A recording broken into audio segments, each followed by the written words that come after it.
let's get straight to the point. You need help in fighting in the arenas in Steel and Flesh 2, and you just can't get that high bet because you don't want anything to lose. So I'm going to be teaching you how to fight properly. Not exactly properly, but in your own way. So let's analyze this real quick. So here, it's 2-1. So me and my teammate have a greater advantage, sorry. So we're just lashing away. Easy peasy. Killed that guy off. And then we find our teammate who is killed. And that's because 2-1, 2 always wins in this game. So you always have to find an equal ratio.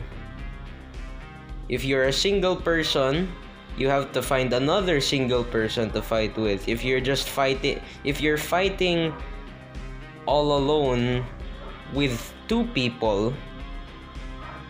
against two people, sorry, that means that you're at a huge disadvantage. So here I'm using my shield to block the enemy's hits.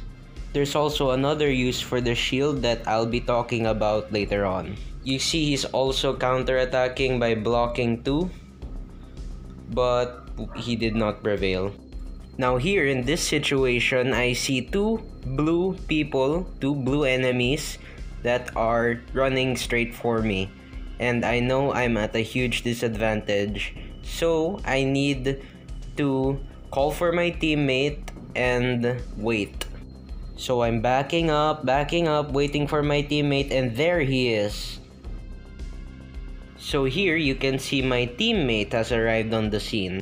Let's pause for a moment to take a look at their weapons. Right now, I'm using a longsword, which is my favorite, and the enemy is using a longsword. So it's 1-1, and we'll be fighting. Now there is one important mechanic that you have to learn. Listen to me here. You always have the damage advantage. Every time you hit another enemy, that enemy cannot deal as much damage as you did to it. So you have the damage advantage. You can always get more damage no matter what weapon you hold, which is why it is important to get the hits, because you have the damage advantage, so you have to get the hits to get that damage. I think that makes sense.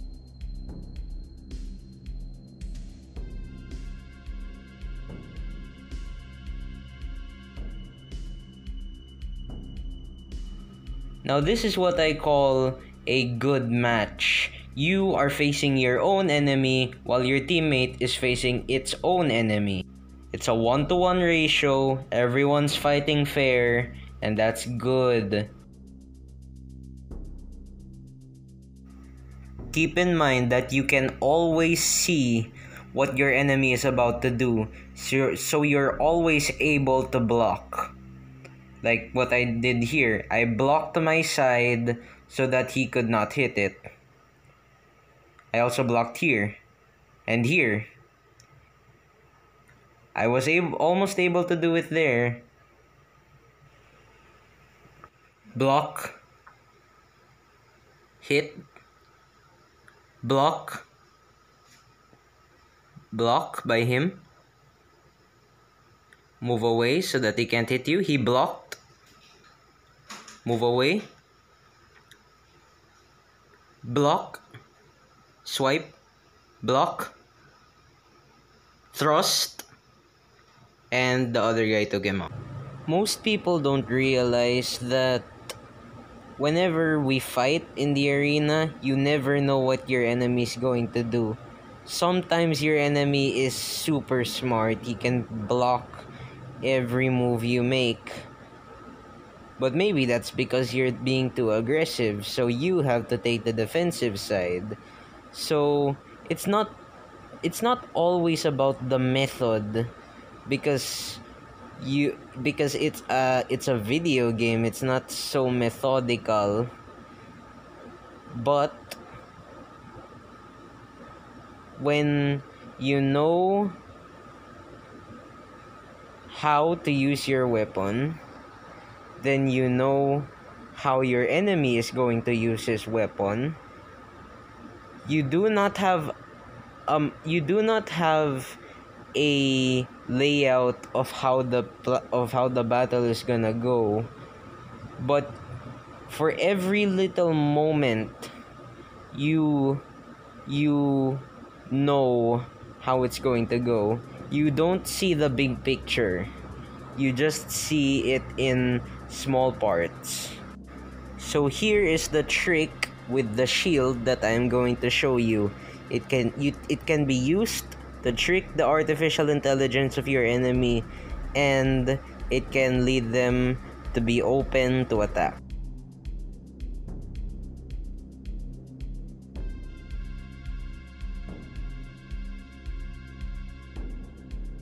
Notice that whenever I pull up my shield, he attacks.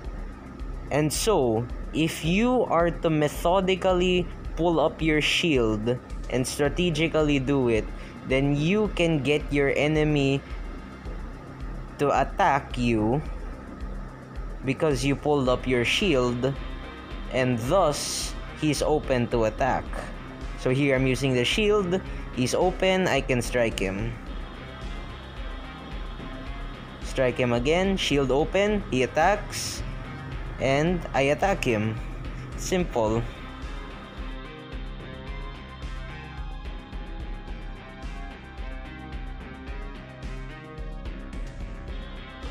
And to prove this, you can notice that since my shield is up, he won't stop attacking. He won't stop swinging his sword. So this is a feature.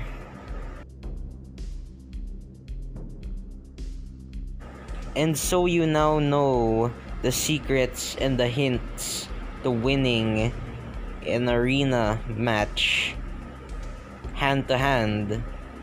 And of course, I won't be covering any horse fighting because no one likes horse fighting anyways.